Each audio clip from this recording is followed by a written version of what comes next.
आज दिन भर आप देख रहे हैं बजट की बात इंडिया टीवी संवाद के इस मंच पर। हमारे साथ अगले मेहमान आ चुके हैं। स्वागत करें जरा जोरदार तालियों के साथ कांग्रेस पार्टी के सांसद गौरव गोगोई साहब, लोकसभा में अपनी पार्टी के डिप्टी लीडर भी हैं।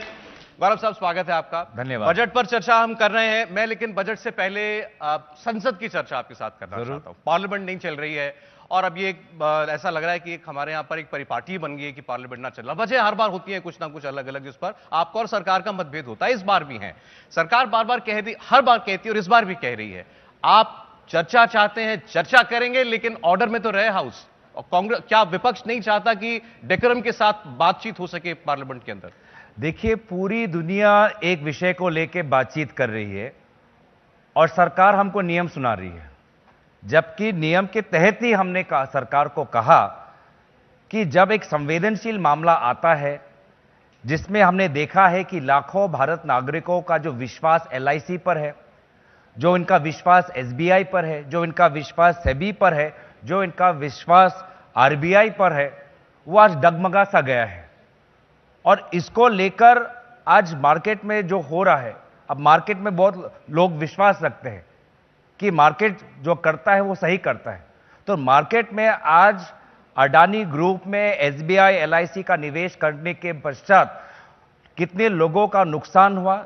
जो आम नागरिक जो सोचते हैं कि अडानी जी मोदी सरकार के बहुत करीब है तो अडानी के शेयर्स मैं भी लेता हूं, उन लोगों ने जो खरीदा उनका जो आज नुकसान हुआ, उस पर हम सरकार की जवाबदेही चाहते हैं। तो इसमें सरकार को आपत्ति क्यों है? इस पे सरकार चुप क्यों बैठे हैं? अडानी जी के मित्र तो प्रधानमंत्री मोदी जी हैं, बहुत वर्षों से है, सभी जानते हैं, उन पर इतना विश्वास करते हैं कि देश का हवाई अड्डा, देश का पोर्ट सब उनको देते हैं। तो आज सरकार बोले तो सरकार चुप क्यों है? मैं आपको बताता हूं। सरकार कह रही है जवाब दिया जा चुका है, सुनने वाला सुने। तो जैसे उनका कहना है एलआईसी पर फाइनेंस सेक्रेटरी बोल चुके। फाइनेंस सेक्रेटरी ने कहा है एलआईसी की का जो एक्सपोजर है अडानी पूरे ग्रुप के अंदर 1% से भी कम है, किसी निवेशक को चिंता करने की जरूरत नहीं है। एसबीआई के चेयरमैन ने बयान दे दिया है कि किसी निवेशक को चिंता करने की जरूरत नहीं है, हमने कुछ कर्ज दिया हुआ है, लेकिन वो किसी भी चैलेंजिंग सिचुएशन में फिलहाल नहीं आया है। सर, हम जो जनता है, क्या वो फाइनेंस सेक्रेटरी को चुनती है? जो जनता जनार्दन है, क्या वो एसबीआई चेयरमैन को चुनती है? क्या जब ये सरकार जब ये चुनाव लड़ती है, क्या बोलती है कि आप हमें वोट दीजिए, हम बाद में एसबीआई चेयरमैन से बात निकालवाएंगे, आप हमें वोट दीजिए, हम फाइनेंस सेक्रेटरी से वोट दिलवाएंगे? पार्लियामेंट चल रहा है, वित्तीय चर्चा चल रही है, बजट पे चर्चा चल रही है। क्यों आज प्रधानमंत्री मोदी जी चुप है? क्यों आज वित्त मंत्री चुप है? मुझे लगता है कि जब भी ये सरकार बैकफुट पे होती है तो ये शांत हो जाती है, चुप हो जाती है और दूसरों से बुलवाने लग जाती है, चाहे वो आईटी ट्रोल हो, चाहे वो सरकार के प्रतिनिधि हो। देश का जो जनता है वो पार्लियामेंट के अंदर उनके चुने हुए प्रतिनिधियों को सुनना चाहती है, ना कि सरकारी अफसर को। अब मैं इसको दूसरे तरीके से, जो सरकार के लोग कह रहे हैं, पार्टी के बीजेपी के लोग भी कहते हैं, भाई यह आपका आरोप है कि ये मोदी जी के करीबी हैं या सरकार ने एक पर्टिकुलर बिजनेसमैन को फेवर कर रखा है, ये आपका आरोप है। ठीक है, वो कहते हैं विपक्ष का आरोप है, वो लगाए आरोप, लेकिन क्या सरकार एक प्राइवेट एंटिटी के ऊपर बयान देगी? यह भी कहा गया है, मैं फिर फाइनेंस सेक्रेटरी की इंटरव्यू की बात कर रहा हूं, उन्होंने कहा कि एक प्राइवेट कंपनी जिसमें ठीक है लोगों का निवेश है, उसको नुकसान हो रहा है, उसको फायदा हो रहा है, वो जाने, मार्केट उसको अपने आप डील करेगा, इसमें सरकार का क्या लेना देना? देखिए, हमें भी किसी निजी कंपनी के उतार और चढ़ाव से हमको भी कुछ हमारा भी कोई वाकिफ नहीं है या हमारा भी कोई मसला नहीं है। मसला यह है कि एसबीआई और एलआईसी अडानी ग्रुप के एफपीओ में उन्होंने भाग लिया, जबकि पूरे ऐसा एक अर्थव्यवस्था का ऐसा माहौल था कि बहुत प्रश्न उठ रहे थे। तो एसबीआई और एलआईसी पर किसने दबाव बनाया? ये आपका इल्जाम है कि जानबूझकर प्रेशराइज करके इन्वेस्ट करा? हमारा ये आरोप है और इसलिए हम जेपीसी हम मांग करते हैं ताकि हमारे पास भी आए। ये जो फाइनेंस सेक्रेटरी हैं, ये जो एसबीआई चेयरमैन है, मीडिया के सामने नहीं, जेपीसी के सामने बोले, और मीडिया तो उनसे प्रश्न नहीं कर सकती, हमारे सामने वो प्रश्न करे, सारे सांसद वहां पे हो, सत्ता पक्ष के भी वहां पे सांसद हो, पार्लियामेंट के रिकॉर्ड में तो जाए कि एसबीआई चेयरमैन हमको बताए, रिकॉर्ड हमको दिखाए। क्योंकि आपने देखा कि कोई भी जो म्यूचुअल फंड है म्यूचुअल फंड को भी अपना मुनाफा करना होता है, पर किसी म्यूचुअल फंड ने आपने अडानी के एफपीओ पे सब्सक्राइब नहीं किया तो एसबीआई और एलआईसी को क्यों करना पड़ा? इतना रिस्की उन्होंने क्यों लगना किया? इसीलिए हम जानना चाहते हैं। और बार बार मैं कहता हूं कि ये सरकार की ये आदत है, जब उनको अच्छा लगता है तो मन की बात करेंगे, परीक्षाओं पर हमारे मोदी जी, आदरणीय प्रधानमंत्री जी अपना विचार रखेंगे, लेकिन ऐसा जब अर्थ संकट आ जाता है, बड़ी संकट, जिसको लेके भारतीय की छवि आज खराब हो रही है, जिसको लेके आज सभी की छवि खराब हो रही है, जिसको लेके आरबीआई की छवि खराब हो रही है, जिसको लेके एलआईसी के निवेशक और एसबीआई के निवेशक आज चिंतित हुए, उस पर चुप।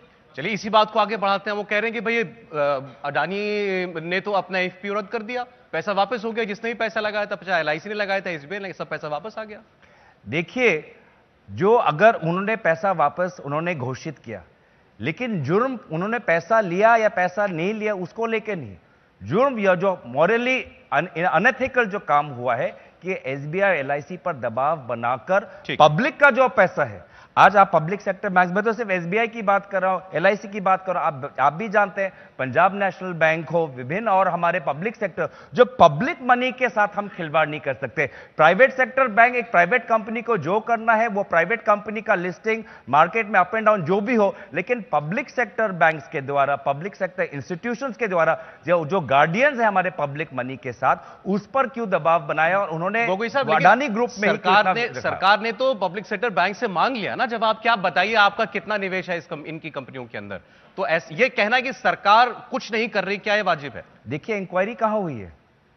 कहीं इंक्वायरी हुई है? ये जांच लिया, वो हमने रिपोर्ट मांगा, ये हुआ है, ये एसओपी, आरबीआई क्या कह रही है? हम एसओपी के अनुसार हम ये कह रहे हैं। आज बड़े बड़े कदम बड़े बड़े संस्थाएं उठा रही है, वो चाहे हमारे देश के हो या देश के बाहर हो, और यहां पे कोई विशेष आज ना उत्तर, ना कोई इंक्वायरी, और अब जेपीसी पर भी एकदम चुप। तो ये जो 2 दिन से जो हम देख रहे हैं कि कहीं ना कहीं सरकार के अंदर एक झिझक हम महसूस करते हैं। आपकी मांग क्या है कि इस पर सरकार की तरफ से चाहे फाइनेंस मिनिस्टर कोई स्टेटमेंट दे और उसके बाद फिर जांच हो, जेपीसी में जांच हो? देखिए, जब कुछ छुपाना नहीं तो कर दीजिए, दूध का दूध पानी का पानी हो जाएगा। जब कुछ छुपाना होता है तभी तो आप चुप रखते हैं, तभी तो आप दबाव बना के रखते हैं। ठीक है। अच्छा, एक चीज जो लेकिन इसके बारे में काफी कहा जा रहा है, आजकल सोशल मीडिया का जमाना है, लोग अपनी राय बड़ी स्वतंत्रता से रखते हैं, तो जो आप लोगों के आलोचक हैं वो ये कह रहे हैं कि भाई एक प्राइवेट कंपनी, ठीक है, वो बहुत बड़ा एक बिजनेस एम्पायर है, लेकिन उसके अंदर पैसा तो आम निवेशक का, छोटे आदमी का लगा है ना, जो आप बात कर रहे हैं, जिसने अपनी सेविंग्स लगाई हैं उसके अंदर। हम देख रहे हैं कि अडानी का पैसा डूब रहा है तो बहुत लोग ताली बजा रहे हैं, बहुत लोग खुश हो रहे हैं। इसमें खुश होने की क्या बात है? बहुत लोग तंज कस रहे हैं कि देख लो अडानी का गुब्बारा फूट गया, नुकसान तो किसी का हो रहा है। बेशक, इसलिए तो हम चिंता जता रहे हैं। हम चिंता क्यों जता रहे हैं? कि उनका स्टॉक ऊपर जाए नीचे जाए, जैसे कि मैंने पहले भी कहा, हमसे उससे क्या मतलब है, पर उनके जिन कारणों से आज उनका स्टॉक गिर रहा है वो भी तो देखना पड़ेगा। किन कारणों से, किन आरोपों के आधार पर आज मार्केट विश्वास नहीं कर रहा, उस पर क्या सेबी एज अ रेगुलेटर उनका दायित्व नहीं बनता? उस पर एज आरबीआई एज रेगुलेटर उनका दायित्व नहीं बनता?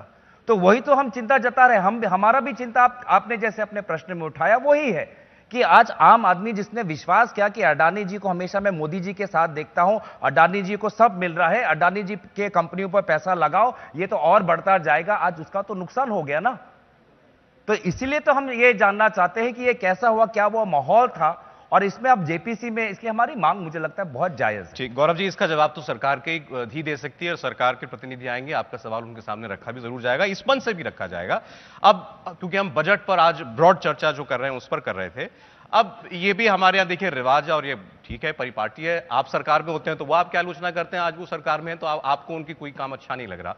अब लेकिन बजट जैसी एक इतनी बड़ी एक्सरसाइज, इसमें कोई कहे कि इसमें किसी का ध्यान नहीं रखा गया। राहुल जी ने कहा भाई इसमें कहां जॉब्स आ रही हैं, इसमें कहां महंगाई को आपने एड्रेस किया, इसमें इनइक्वालिटी को कहां से एड्रेस किया है, और सरकार कहती है हर तबके के लिए हमने कुछ किया है। अब दोनों बातें बिल्कुल विपरीत दिशा में तो सच नहीं हो सकती, मतलब सच कहीं बीच में है, कुछ तो किया होगा सरकार ने। देखिए, पिछले 3 साल से 3 बजट अगर आप देख लें तो सरकार वही चीज जो उनके मेन जो अनाउंसमेंट है वही है, जो मेन वो जो 3 चीजें बोलती हैं कि देखिए भाई साहब, हमने कैपेक्स बढ़ाया, जैसे कि इससे पहले भी कहा गया, कैपेक्स इस बार 10 लाख, पिछली बार 7 लाख, उससे पहले 5 लाख, उससे बाद 3 लाख। हमने ऐतिहासिक रूप से सरकार ने कैपेक्स बढ़ाया है, ये हम पहले भी सुनते आ रहे हैं। दूसरी चीज सरकार कहती है कि देखिए हम फिस्कल डेफिसिट को हम मेंटेन कर रहे हैं, फिस्कल डेफिसिट धीरे धीरे फिस्कल ग्लाइड पाथ पे हम आ रहे हैं, हम मैक्रो इकोनॉमिक स्टेबिलिटी कर रहे हैं। और तीसरी बात है कि सरकार विभिन्न प्रकार की स्कीम्स का उल्लेख करती है कि हाँ इस साल ये है किसान के लिए, हाँ ये आज इस साल ये है महिलाओं के लिए, ये है जनजाति के लिए। ये 3-4 साल से हम ये प्रक्रिया देखते आ रहे हैं, यही फॉर्मूला है इनका। उसके बावजूद भी तो बेरोजगारी बढ़ रहा है, उसके बावजूद भी तो महंगाई नियंत्रण में नहीं आ रहा है, उसके बावजूद भी आज ये आपका इल्जाम है। वो कहते हैं ऐसा नहीं है। देखिए महंगाई जो है कोविड के टाइम पे रूस और यूक्रेन की युद्ध के समय पर बढ़ी, आज वो काबू में आ चुकी है। आंकड़े उन्होंने दिए कि शहरी बेरोजगारी की दर जो है वो भी नीचे आ गई है, और गांव में वो बात करते हैं कि हम वो उत्तर नहीं, वो बहाना है। ये बाहर की तरफ जो देखना है ना, ये बहाना होता है। जब भी अब हम भारत की बात करते हैं, भाजपा बोलती है चलो पाकिस्तान को देखो, चलो वहां पे रशिया को देखो, आप चलो यूक्रेन को देखो, आप वहां अमेरिका। अरे हम देश की बात कर रहे हैं, थोड़ा सा ऑब्जेक्टिव होकर बात करें प्लीज। आप सीनियर, मैं भी, आप भी वरिष्ठ हैं, इसलिए मैं बोलता हूं कि ये अगर नियंत्रण काबू में आई ना जी, रशिया यूक्रेन का वॉर अभी भी चल रहा है, इन्फ्लेशन डाउन कैसे हुआ? ये जो हमारी कामयाबी है हमने डाउन किया। नहीं, कैसे हुआ? आरबीआई के कुछ रेट उन्होंने बढ़ाए, जिसके कारण इन्फ्लेशन धीरे धीरे कम। पहले क्यों नहीं किया? लेकिन पहले क्यों नहीं किया? अब पहले की बात तो हो सकती है। नहीं, यही तो हम बात कर रहे हैं। देखिए आज भी जो सारे परिस्थितियां हैं, वो सारे परिस्थितियां आज भी है, लेकिन आज इन्फ्लेशन हल्का सा कम हुआ है। ये जैसे हम तो यहां पे वो झूठ बोलने नहीं आए, हुआ है क्योंकि सरकार ने कुछ किया, सरकार ने अब किया, देर से किया। क्यों किया? क्योंकि हमने दबाव बनाया, और यही खूबी है और यही अहमियत है विपक्षी की। क्योंकि सरकार कभी सत्ता के अहंकार में जनता जनार्दन की समस्याओं को फेंक देती है, और जो उनके पास जो बड़े बड़े इंडस्ट्री के एसोसिएशन आती है, उनके समस्याओं को महत्व देती है। हमने विपक्षी दल, हमने जन आंदोलन करने के बाद हमने दबाव बनाया, और वो सारे वर्तमान के परिस्थितियां, चुनौतियां आज के तारीख में लागू होते हुए भी आज इन्फ्लेशन कम हुआ। अब मेरी बात सुनिए। But I have to underline this कि आप कह रहे हैं कि आपके दबाव से ही सही, लेकिन नहीं किया। यही तो डेमोक्रेसी की ब्यूटी है, यही तो डेमोक्रेसी की ब्यूटी है, लोकतांत्रिक की यही ब्यूटी है। और ये आपका भी काम है बिल्कुल दबाव बनाना, ये हमारा भी काम है दबाव बनाना, वो अलग बात है। अब दूसरी बात यह है कि हमने कैपेक्स बढ़ाया, कहां बढ़ाया? रेल में बढ़ाया, ठीक है, रेल में इस बार भी बढ़ाया, पिछले बार भी बढ़ाया। तो हमने भी लगा कि अगर रेलवे में बढ़ाया तो शायद इससे नौकरी मिलेगी। आपको पता है आज भी रेलवेज में 3 लाख वैकेंसियां हैं, आज भी 3 लाख वैकेंसियां हैं। रेलवे में इतना बजट बढ़ाया है आज भी, और ये करते आ रहे हैं पिछले 3-4 साल से, आज भी वैकेंसियां बढ़िया हैं, कोई नया एम्प्लॉयमेंट आया नहीं है। अब दूसरी बात बोलते हैं ये फिस्कल डेफिसिट मेंटेन करें, ठीक है। फिस्कल डेफिसिट आपको पता है कैसे ये उन्होंने मेंटेन किया? जो सारे जो सोशल सेक्टर जो स्कीम्स है हमारे, उनका जो बजट है उनको घटाकर उस प्रकार से उन्होंने अपना एक्सपेंडिचर कम किया। MGNREGA, food subsidy, fertiliser subsidy, इन पे जो इनका जो बजट है उस पे कम करके आज फिस्कल डेफिसिट। जीएसटी का जो रेवेन्यूज है आम आदमी पर के जो घर के जो सामान है उस पर जीएसटी लगा के उससे वो रेवेन्यू उठा रहे। आज दुनिया भर में आज इनहेरिटेंस टैक्स पे बात हो रही है, सुपर रिच पर टैक्स पे बात हो रही है, जो सबसे अमीर लोग हैं उन पे टैक्स बढ़ाने की बात हो रही है। और यहां पे हम क्या करते हैं? जो सबसे अमीर है उनका सरचार्ज हम घटा देते हैं।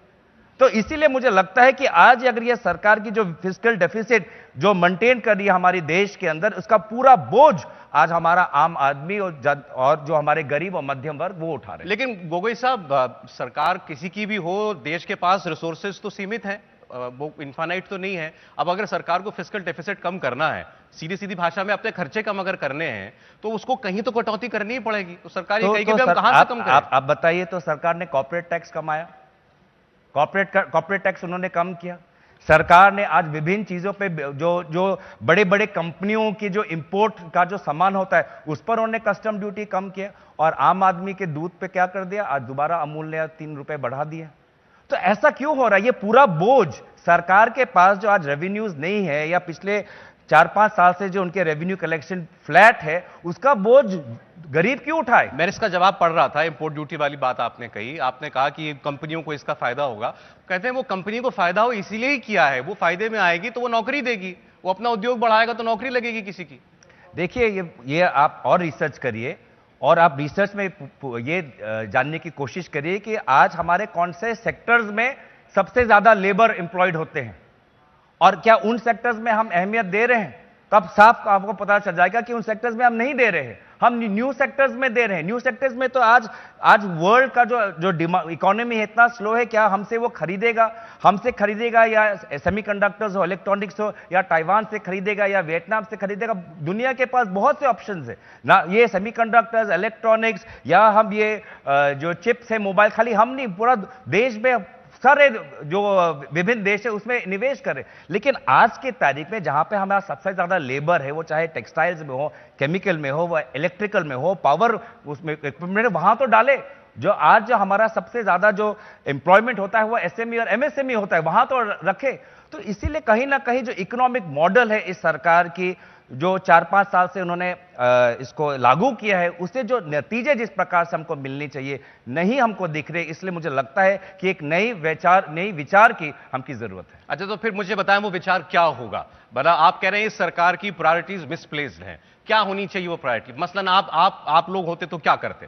देखिए, अगर आप देखें हमारे जो भारतीय नागरिक हैं उनकी क्षमता देखिए। आज हमारा भारत का नागरिक आज अमेरिका में जाके बड़े बड़े कंपनियों का सीईओ हो रहा है। आज हमारा भारत का नागरिक आज शिक्षित होके आज वो अब यूक्रेन में जाके हमको पता चला कि कितने वो वहां पे मेडिकल डिग्री वहां पे हासिल कर रहा है, क्योंकि भारत के अंदर आज मेडिकल एजुकेशन इतना महंगा हो गया कि उसको यूक्रेन में जाके उसको अपनी मेडिकल डिग्री लेनी पड़ रही है। तो हमें अपने भारतीय नागरिकों की जो उच्च शिक्षा है उस पर हमको जोर देना होगा, क्योंकि आने वाले समय में इस प्रकार के टेक्नोलॉजी आने वाले हैं। आज ये चैट जीपीटी हो, एआई हो, इस प्रकार के टेक्नोलॉजी आने वाले हैं जिसका हम कंटेंट आज हम स्कूल में नहीं पढ़ा रहे, जिसका कंटेंट आज हम कॉलेजों में नहीं पढ़ा रहे। तो उच्च शिक्षा पे आप और बजट और दीजिए, ताकि जो आज के जो हमारा वर्तमान का भारतीय नागरिक है, युवा समाज है, भविष्य के रोजगार के लिए वो तैयार होगा। दूसरी चीज आपने स्वास्थ्य में आप देखिए, सब जगह आज आप गांवों में जाइए, मैं लोकसभा सांसद हूं, गांवों में जाइए, वहां पे बिल्डिंग है, क्लिनिक है, डॉक्टर नहीं है। डॉक्टर चाहते हैं कि वो प्राइवेट क्लिनिक में हो। तो स्वास्थ्य में दीजिए, क्योंकि रिसर्च कहता है कि जब आपका समाज स्वास्थ्य से और ताकत और हेल्दी होगा तो ऑटोमेटिकली उसका इकोनॉमिक प्रोडक्टिविटी बढ़ेगा। तो मुझे लगता है हेल्थ और एजुकेशन को एक टाइम पे यूपीए के टाइम में हमने बेसिक मीडियम एजुकेशन जो था एसएसए के द्वारा, नेशनल हेल्थ मिशन के द्वारा बहुत हमने ताकत दी। बहुत अच्छे हमने कम्युनिटी हेल्थ वर्कर्स, आशा वर्कर्स को हमने मदद की, आंगनवाड़ी वर्कर्स को हमने मदद की। आज वही हमको और जोर देना चाहिए जो नहीं दिखता। वो सारे उपक्रम तो चल रहे हैं, अभी भी चल रहे हैं ना, जितनी भी वो ये बिजनेस एज यूजुअल इंक्रीमेंटली काम चल रहा है। आज के तारीख पे आपको पता है कुपोषण कितना आज बड़ा समस्या है। तो उसके लेके जब जो क्या पुरानी स्कीम में 10% हमने उनका बजट बढ़ा दिया, तो उससे आज कुपोषण घट जाएगा। आज को हमको चाहिए कि अगर एक आंगनवाड़ी सेंटर में एक आंगनवाड़ी वर्कर हो, वहां पे 2 आंगनवाड़ी वर्कर्स होने चाहिए।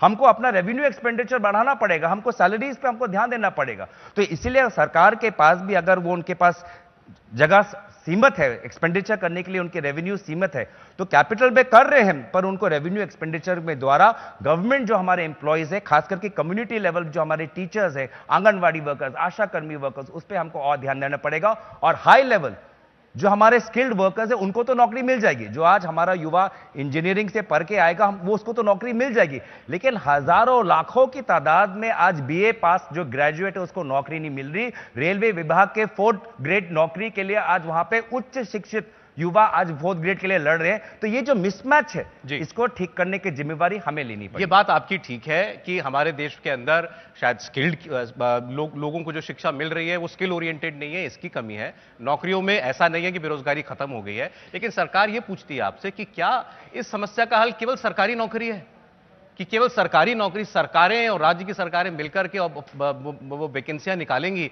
तभी ये दूर होगा? ये जो 10 लाख करोड़ का निवेश जो हो रहा है इंफ्रास्ट्रक्चर के अंदर, इससे नौकरियां नहीं आएंगी।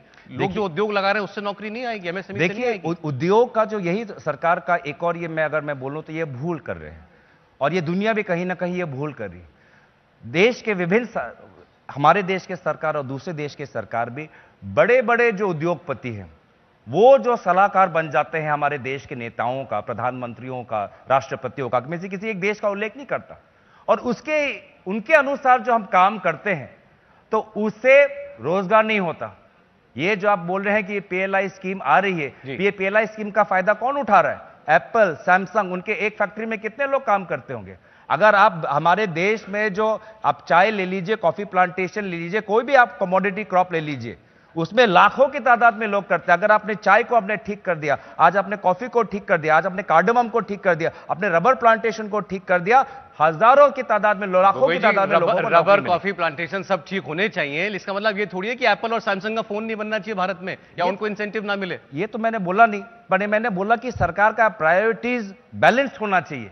बस सरकार का प्रायोरिटीज एकदम 99% हैवी बिग बिजनेस के साथ है, और ये कॉर्पोरेशन सेंट्रिक इकोनॉमिक मॉडल नहीं चलने वाला। और economic model has to focus on livelihoods and small and medium enterprises. Gaurav ji, आपने गंभीर बातें कही, आपके सवाल गंभीर है, मैं इनका जवाब लेने की जरूर कोशिश करूंगा आज इस मंच से, लेकिन फिलहाल शुक्रिया आपका, आप हमारे इंडिया टीवी संवाद के मंच पर आए, बहुत धन्यवाद आपका। धन्यवाद, थैंक यू सो मच।